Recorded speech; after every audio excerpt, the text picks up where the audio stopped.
I'll tell you what, we're actually still in Garden City, but we are north of where we were before. We were Atlantic Avenue, and honestly, Waccamaw Drive is flooded all the way up to here. We are at Atalaya right now, the resort.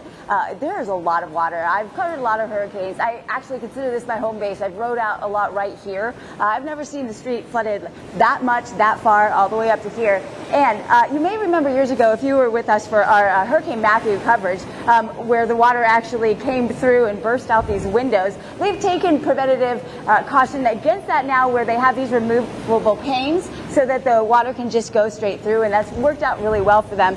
If we come out here, now we showed you the ocean and how horrendous it is looking from the Garden City Pier. We'll take a look at it now. I mean, it is just atrocious, and it is coming up pretty high. You know, high tide in Garden City is high, but hopefully it stays back a little bit. That storm surge isn't supposed to be as high as Matthew when it tore out everything, and we're going to back up now because here comes the water.